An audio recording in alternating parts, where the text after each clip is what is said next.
Selamat pagi saudara-saudara yang dikasihi Tuhan. Saya ingin membacakan firman Tuhan dalam Kolose 1 ayat yang ke-28. Dialah yang kami beritakan apabila tiap-tiap orang kami nasihati dan tiap-tiap orang kami ajari dalam segala hikmat untuk memimpin tiap-tiap orang kepada kesempurnaan dalam Kristus. Itulah yang kuusahakan dan kupergumulkan dengan segala tenaga sesuai dengan kuasanya yang bekerja dengan kuat di dalam aku. Saudara, apa yang digumulkan dan diusahakan oleh Rasul Paulus dengan segenap hati, segenap kekuatannya, saudara. Sesuai dengan karunia dan kuasa yang bekerja dalam kehidupan Rasul Paulus. Apa yang dia gumulkan? Saudaraku, ayat 28 ini dikatakan tiap-tiap orang, tiap-tiap orang, tiap-tiap orang. Itu diulang berkali-kali.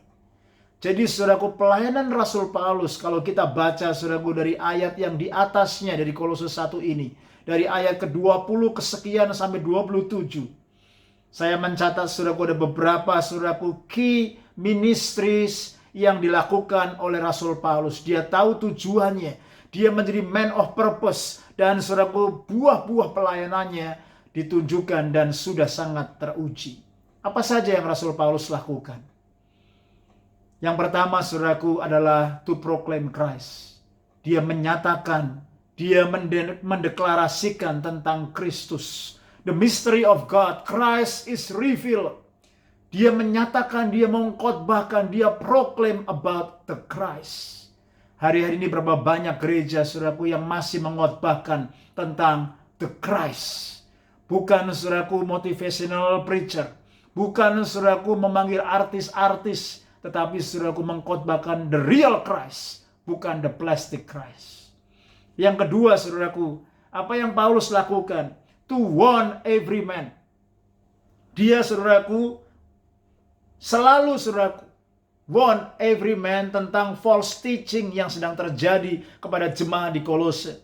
Dia, saudaraku, warning kepada orang-orang di sana bahwa akan ada, saudaraku, pengajaran sesat yang beredar di sana. Dan dia, saudaraku, warning begitu keras. Yang ketiga, to teach every man. Dia mengajar. Dia, saudaraku, menyatakan kebenaran tentang the truth of the scripture. And, saudaraku, the absolute of Christ alone. Dan yang keempat, saudaraku, to presence everyone. To complete growing in the mature of Christ. Jadi, saudaraku, apa yang menjadi driven dan purpose daripada pelayanan Paulus adalah dia membawa setiap orang kepada kedewasaan ke arah Kristus. So that every one of us come to the fullness in the maturity of Christ. Saudara, ini menjadi sebuah panggilan dan sebuah menjadi dorongan supaya saya dan saudara menjadi pengikut Kristus yang sungguh-sungguh dan sejati. Kenapa ini begitu penting, saudaraku, bagi Rasul Paulus? Kenapa ini begitu penting seharusnya buat saya dan saudara yang tinggal di zaman akhir ini? Yang pertama, saudaraku, Paulus tahu tentang tugas yang diberikan oleh Tuhan kepadanya. Dia mengerti, saudaraku, bahwa Tuhan mempercayakan the ministry of reconciliation. Dan, saudaraku, ketika dia mengerti Tuhan mempercayakan tugas dalam kehidupan dia, membuat dia memiliki sebuah tujuan, to work with Christ. Ketika, saudaraku, dia tahu, saudaraku, apa yang menjadi rencana dan maksud Tuhan yang luar biasa. Dia mengerjakannya, dia bergumul, saudaraku, dengan antusias. Dan, saudaraku, dia lakukannya dengan, saudaraku, luar biasa. Lalu yang kedua, saudaraku, adalah, saudaraku, dengan keterbatasan waktu yang begitu mendesak. The urgency of time. Hari-hari ini, saudaraku, sudah semakin dekat. Hari-hari ini, saudaraku, sudah semakin, saudaraku, menjelang kepada kedatangan Yesus yang kedua kali.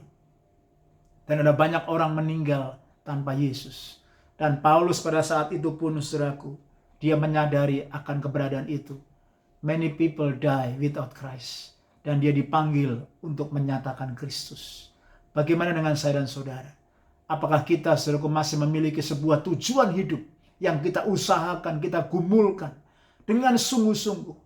Dan supaya tiap-tiap orang kita bawa kepada kepenuhan Kristus. Kepada keserupaan kepada arah Kristus. Bukan kepada arah kita. Bukan untuk membesarkan nama denominasi, nama gereja kita. tetapi kepada kepenuhan dan kedewasaan ke arah Kristus.